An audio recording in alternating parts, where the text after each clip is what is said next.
everybody, Paul here from Warden's Farm. We're out here in my backyard. It's December 15th. It's 52 degrees and the bees are flying. And they're really going after my pollen feeders, which is one of the things I wanted to show you all. This is crazy what these bees are doing out here.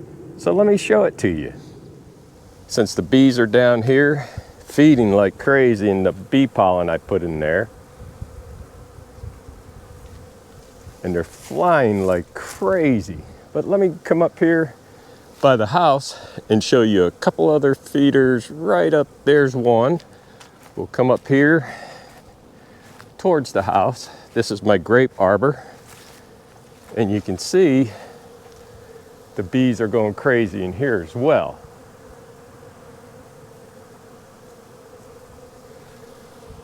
They're flying all over the place. They're trying to land on me, which I don't really mind, but I don't like them going into my ears. So I'll come around and we'll take you down the hill to another feeder. And as we take this walk down the hill, you'll see I got a bucket over it to keep it where rain will stay out of it. So as we come in, you can see the bees are really going crazy inside there as well.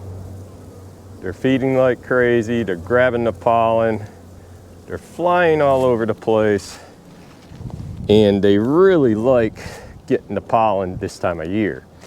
I have another feeder over here, another one over there, but I'm not using these two, and there's one way down in the end yet, because I don't want the bees to be out here when it gets colder.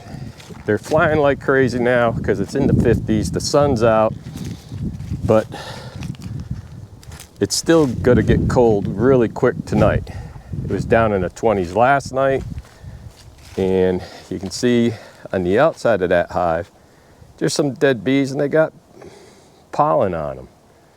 So that's what happens if you don't watch them and maintain them, is that's what's going to happen. So we want to make sure that we take care of our bees, and we don't want them out that late. So normally they go home, but some of them are just hard-headed. But you'll notice the bees are moving around in there. They're on the wood, and they're really looking for food. There's also yellow jackets in there. And let's see if I come around on the other side, if we can get a little better look in there. You can see some of the bees that haven't made it.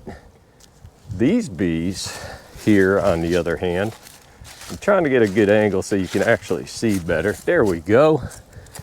And these bees, you see they'll be resting on the wood.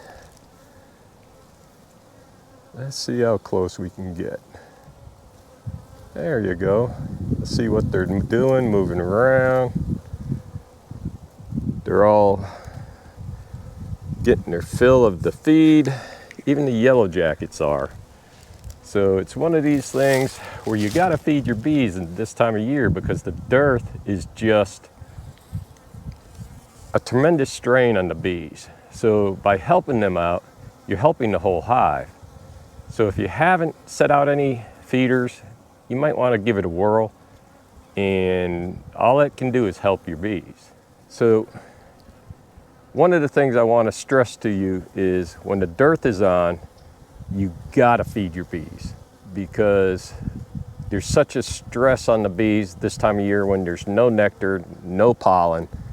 But by supplying pollen substitute and 2-to-1 sugar water in the quart jars, it gives the bees a fighting chance. Yeah, I got candy boards on all the hives, and on a warm day, when we get one that's above 65, I'll put another gallon of 2-to-1 inside the feeders, inside the hives, just to make sure they got enough to get through. We're coming up on the winter solstice on the 21st, and that's the day that I will hit them with an oxalic acid treatment for the month of December, because that's when the queens start laying more eggs and your hives are going to start growing. So it's that time to start worrying about mites. And another thing I'll probably do is put the peppermint candy back inside the hive on the bottom board and one on the top. That's a trick that I learned from another beekeeper. By putting peppermint candy in there, it chases off the hive beetles. And when I did that last year, I couldn't get over that there were no hive beetles inside my hives by putting a piece of peppermint candy in that. So I'll show you that on another day. But Paul from Warden's Farm, have a blessed day, feed your bees, take care, God bless.